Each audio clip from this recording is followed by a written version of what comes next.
Acompáñeme porque damos arranque a nuestro programa del día de hoy. Tenemos muy buenos invitados. Está con nosotros Daniel Filmus. Paso por acá atrás. Saludo. ¿Qué tal, Daniel? ¿Qué tal, Julián? ¿Cómo está? Gracias por la invitación. No, gracias a usted por venir. Bueno, a ver, yo planteaba un escenario que es complejo en términos sociales y también en términos económicos. Se cumplen 3 años de mandato del presidente Macri. ¿Cuál es la evaluación que hace Filmus usted? Bueno, hay dos maneras de verlo. Algunos dicen que el gobierno fracasó, sí, o uno puede decir que el gobierno tuvo éxito, ¿no? Uno puede decir que el gobierno tuvo éxito porque lo que se propuso hacer es lo que hizo. Endeudar a la Argentina, concentrar la riqueza, perjudicar a los más humildes.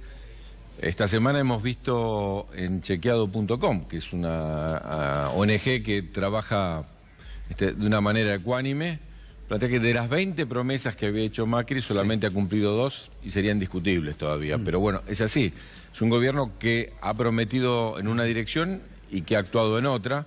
Nosotros creemos que no es que... ¿No hubo mala praxis? Claro, que no hubo mala praxis, sino que es claramente que el gobierno se propuso hacer esto, ¿no? Y la propuesta del gobierno de destruir un Estado es como decías vos recién. Me hace acordar a lo que decía en un momento Martínez de Hoz. En un momento dijo en la época de la dictadura, bueno, la única forma de terminar con el peronismo, él decía, es terminar con la industria. Si terminamos con los trabajadores no va a haber más peronismo.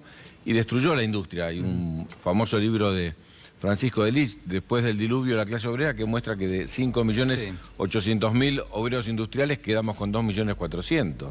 Y este gobierno pretende hacer lo mismo, terminar con la Argentina como un país industrial, con un país que pueda agregar valor por la capacidad de su gente, por la calidad de su trabajo y su innovación científico-tecnológica, y una Argentina nuevamente primaria, donde el sector financiero es el sector que se lleva la mayor cantidad de recursos, donde trabajamos todos para pagar una deuda que se va fuera del país y donde la verdad es que el mercado interno, la posibilidad de llegar a fin de mes, las condiciones de vida cotidianas de nuestra gente se deterioran día a día. No hay un solo indicador.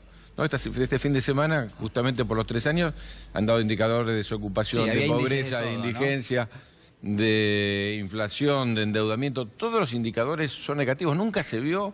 Va a ser el gobierno de la democracia, ya que estamos cumpliendo hoy 35 años de democracia, va a ser el gobierno de la democracia que se va con los peores indicadores en relación a cómo asumió. De 4 años vamos a tener 3 años de decrecimiento profundo. Usted recién mencionaba que se está primarizando la economía. ¿Es así realmente? Sí, uno lo mira no solo en el tema que hemos perdido más de 104.000 puestos industriales, sino uno lo mira porque se da la tormenta perfecta. Vos la referías recién muy bien. Porque no solo no alcanza para fin de mes, entonces hay un deterioro en el consumo enorme, sino que abrieron las fronteras. Lo contrario de lo que hace todo el mundo. Uno podría decir, estamos repitiendo la década de los 90, pero es en el peor de las condiciones. Estamos repitiendo la década del 90 cuando todo el mundo ya se dio cuenta que se dejó atrás en la época del liberalismo. El mundo no es el mismo, dice usted. Exactamente, cada uno protege su producción, ¿no? Miremos lo que hace Trump, lo que hace la Comunidad Europea, lo que acaba de hacer Reino Unido con el Brexit. Cada uno defiende su trabajo. Argentina, mirando para otro lado, abre sus fronteras e invita a comprar trabajo y a vender solamente productos primarios. Con lo cual, bueno, la verdad que las condiciones nuestras son gravísimas, acompañado por el tema principal, que es la fuga de capitales, ¿no? Los capitales que llegan, ¿no? Es interesante porque tuvimos el G20 y había muchos que decían, bueno, se va el G20 y vienen las inversiones. No, otra lluvia de inversiones que no llegan. Se fue el G20 y la verdad que no hubo acá ningún cambio mirando al futuro. Sí, hablando del G20, en ese encuentro estuvo Emmanuel Macron, el presidente francés. Mientras Macron estaba en la Argentina, en Francia, bueno, había un caos total. Bueno, yo no lo quiero llamar caos, en realidad era una movilización importante que fue tomando volumen de características políticas para reclamar por diversas cuestiones. El aumento de combustible era una de esas cosas, pero el costo de vida, etcétera, etcétera. Digo, ¿qué evaluación se hace de ese tipo de movilizaciones y si eso puede pasar en la Argentina? Bueno, yo creo que a diferencia de las movilizaciones de Francia, yo las seguí muy de cerca, incluso he dialogado con algunos de los que están en esas movilizaciones, esas fueron bastante espontáneas y sin liderazgos políticos claros. No había liderazgo ninguno. No, más bien fue de la derecha. En realidad los que empezaron por el aumento de la nafta fueron los sectores vinculados al agro, que son los más golpeados por esos aumentos. Fíjate que no estuvieron los sindicatos a la cabeza, no estuvo la izquierda a la cabeza en el primer momento, fueron más bien sectores, insisto, autónomos, independientes y más vinculados con la derecha. Después todos los sectores políticos opositores se subieron. En Argentina es muy difícil que pase eso porque hay una oposición organizada. ¿Pero se parecen las políticas de Emmanuel Macron en Francia y de Macri en la Argentina? Bueno, habría que decir casi ojalá, porque Macron, por ejemplo, Sí. lo dijo acá. Nosotros dijo, no queremos ningún acuerdo entre la Comunidad Europea y el Mercosur, porque nosotros defendemos nuestro trabajo, defendemos nuestros campesinos, defendemos la producción Sí. agropecuaria. Sabemos que Francia es el país en la Comunidad Europea que tiene la mayor producción agropecuaria y no quiere que entren nuestros productos. Defienden sus productos. El problema de Argentina es que no solo cada vez exportamos con menos valor, sino que no defendemos nuestros mercados. Y lo que hemos visto claro, y nos preocupa mucho la situación de Brasil, pensando en nuestros trabajadores, en llegar a fin de mes, que la idea empieza a ser, como empieza a parecer, negociar cada uno por su cuenta. Si nosotros negociamos por nuestra cuenta y Brasil por la suya, y destruimos el Mercosur, que es la quinta economía del mundo y la única autosustentable del mundo, porque con Venezuela y Bolivia tenemos no solo energía, sino tenemos alimento, tenemos industria, como el caso de Brasil y Argentina, podríamos tener una inserción en el mundo con personalidad propia. Tenés que mirar la última sesión de diputados donde nosotros rechazamos, la verdad que es un hecho histórico, hay que mirarlo, rechazamos y dijimos que se estudie el acuerdo con Chile porque nos incorporaba al Pacífico, a los países que no tienen industria, entonces que abren totalmente su frontera. Y la verdad que, como debiera ser, se constituyó una mayoría en diputados, porque la oposición es mayoría. Sí, sí, por supuesto. Y le rechazó al oficialismo ese acuerdo, que era un acuerdo muy duro, si nosotros en vez de mirar el Mercosur y la industria, miramos hacia el Pacífico y simplemente ser exportadores de productos primarios. Te debo decir por qué, entre otras cosas. Porque el caso de Bolivia o el caso, uno puede mirar Perú o el caso de Chile, no exportan lo que comen. Claro, nosotros exportamos lo que comemos y cuando devaluamos, subimos los precios de las exportaciones, al mismo tiempo queremos ir a comprar pan y vale muchísimo más. Genera inflación. Otro de los sectores que es realmente muy complejo es el del trabajo, el sector laboral y muchos gobiernos que intentan hacer algún tipo de reforma. Lo invito a ver, Filmus, un informe muy pequeño, una comparación entre Emmanuel Macron y Mauricio Macri en esta cuestión, en la cuestión laboral.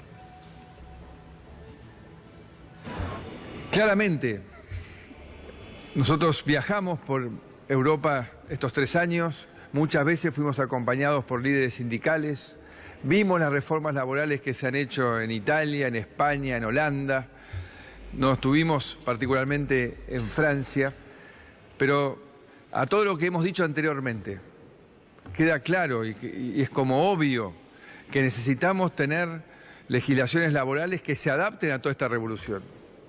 Necesitamos tener legislaciones laborales que fomenten la capacitación permanente, que liberen estas ataduras que finalmente en la rigidez nos llevan a perder el empleo. Y necesitamos legislación que nos acompañe, legislación que proteja la capacidad de mejorar y que no quiera proteger lo poco que tenemos que no alcanza, porque insisto, hay 1/3 de los argentinos que están en la pobreza. En principio ha sido la cólera, el enfado contra un impuesto y el primer ministro ha respondido suprimiendo todas las subidas, pero sé que este enfado es mucho más profundo, más profunda. Y hay que dar otra oportunidad.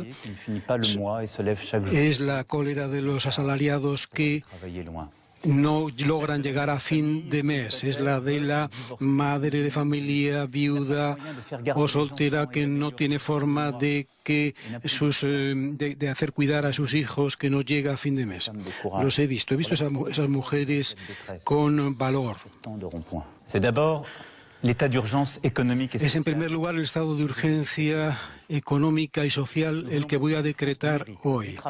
Quiero una Francia del mérito, del trabajo. Nuestros hijos vivan mejor que nosotros y eso no se puede hacer más que por una mejor escuela, universidad, aprendizajes y formaciones que afecten a los jóvenes y a los menos jóvenes para vivir libres y trabajar. Bueno, es muy interesante el lenguaje que se utiliza, ¿no? En muchos aspectos. Yo no me quiero poner en analista, pero hablan de rigideces, obviamente, del mérito, la meritocracia. ¿Qué piensa?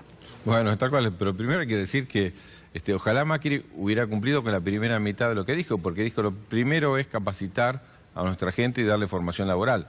Hay que explicarle a Macri que este es el primer año que la ley de educación técnica, que fija el 0,2% de inversión en educación técnica, han propuesto menos de la mitad, menos del 0,1%, con lo cual nosotros estamos haciendo...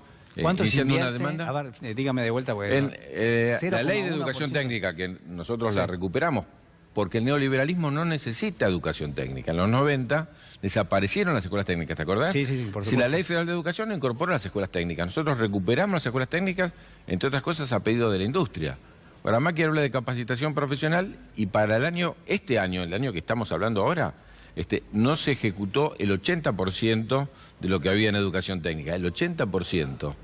Para el año que viene, en vez del 0,2, que es lo que está estipulado en la ley, mandaron el 0,1, a tal punto que nosotros estamos haciendo una denuncia por mal desempeño de funcionario público, porque no cumplen con las leyes. Así que hubiera sido bueno capacitar, pero pensemos por un minuto lo siguiente.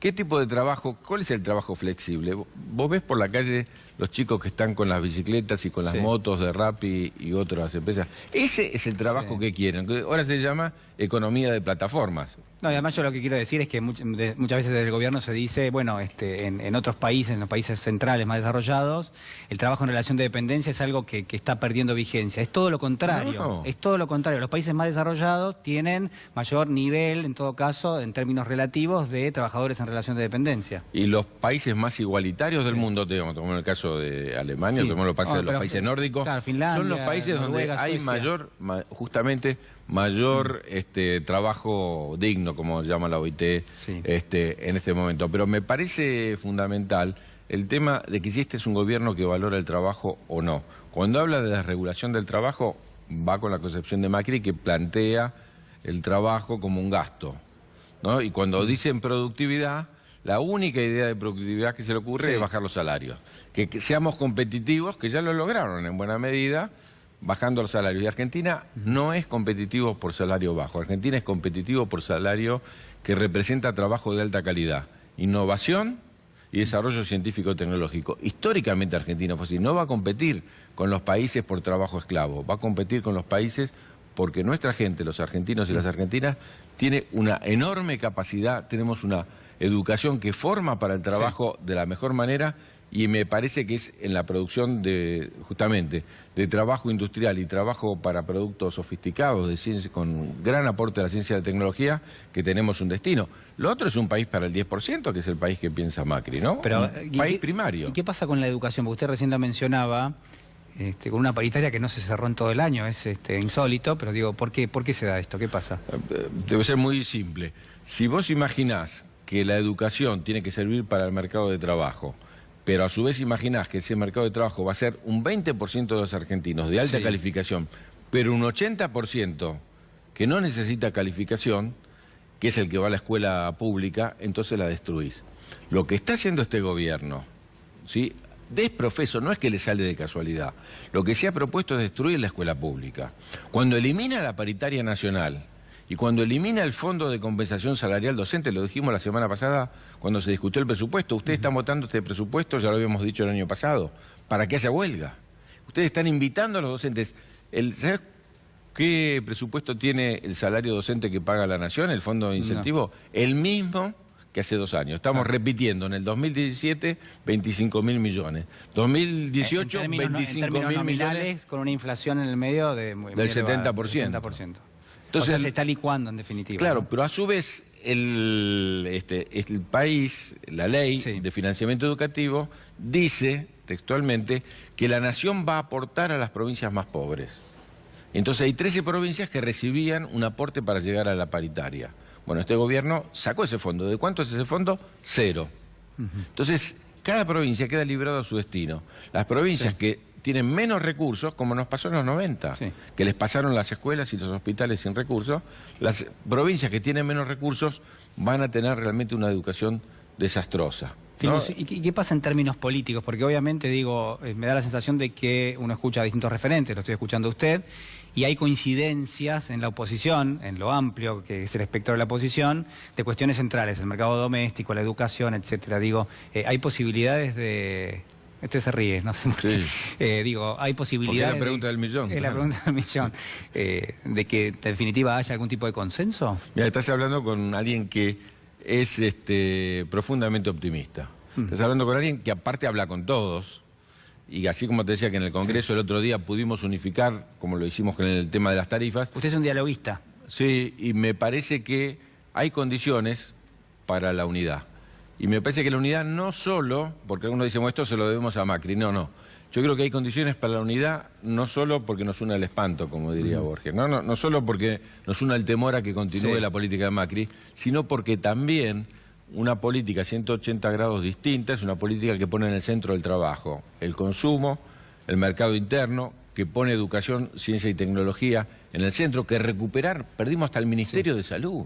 No se me ocurre un ejemplo mejor que este gobierno terminó con el Ministerio de Trabajo y de Salud. Decime qué te interesa y qué no te interesa, simplemente le pongo un educación, ciencia y tecnología, cultura, salud y trabajo. Destruyó 5 áreas al mismo tiempo. Me parece que nosotros tenemos la oportunidad única. No solo el peronismo. ¿Pero qué pasa con Cristina Fernández de Kirchner, por ejemplo? Me parece que es una fanática de esta idea de unificar y de que crezcamos todos en la misma dirección. La he escuchado, la hemos escuchado hace un año exactamente. Mira, para esta fecha hace un año en Avellaneda decía, mi único objetivo es que el próximo presidente, el 10 de diciembre del 2019, asuma un presidente que reemplace al neoliberalismo y a Macri. Y lo ha dicho estos días cuando estuvo, mira, más claro que en Ferro, que algunos lo tomaron a mal, cuando dijo, nosotros tenemos que estar con verdes y celestes, los que rezan y los que no rezan. Dio ejemplos enormes de la amplitud, de la generosidad, de la pluralidad que tiene ella y nos insta a todos a tener, a sumar, porque no hay ningún perdón. Los sectores que constituimos la dirigencia política no tenemos ningún perdón si no nos unimos para que se termine este proyecto en el 2019. Si no, este proyecto de Macri va a terminar con el país. Si no lo hacemos, vamos a tener una responsabilidad histórica. Ya la tenemos por el 2015. En el 2015 perdimos porque no fuimos juntos. Entonces, esa misma responsabilidad, y te insisto, hablado desde el Frente Renovador hasta los partidos provinciales, el peronismo, pero mucho más que el peronismo. Yo diría, pero Cristina puede ser candidata. ¿Cristina va a ser candidata? Bueno, eso lo va a definir ella, pero yo creo que eso no es un obstáculo para la unidad, sino todo lo contrario, porque es claramente la que aporta a esa cuota la mayor cantidad de votos, a la cuota de la oposición. Entonces, me parece que independientemente no es momento de hablar de candidaturas, yo creo que es el momento de construir un programa común, ver si estamos, porque lo peor que nos puede pasar es la alianza. Se juntaron De la Rúa y Chacho y no pensaban lo mismo. Eso duró 6 meses y terminó en el helicóptero. Tenemos que hacer un programa común que tenga como eje el trabajo, la educación, la salud, las condiciones básicas de los argentinos y las argentinas y marchar adelante. Hay conciencia, te insisto, yo he recorrido las provincias, he hablado con casi todos los gobernadores, algunos de los cuales aparentemente no estarían de acuerdo. Cuando discutís esto, cuando hablas esto, te dicen, bueno, está bien, estamos en una época de forcejeo, pero al final vamos a estar todos juntos. Y yo creo que ese es el desafío y la madurez que le pide nuestra sociedad. Voy por la calle, la gente nos grita, únanse. Hay que terminar con esto, pero lo dicen acá en la Ciudad de Buenos Aires los comerciantes. Y en este barrio que estamos nosotros, ¿cuántos locales vos ves cerrados, ¿no? Y en Córdoba, lo que era en un momento los lugares de mayor venta, están atravesando una crisis profunda. Así que me parece que nuestro desafío es unirnos. Gracias, Daniel Fismos. No, gracias por la invitación. Gracias.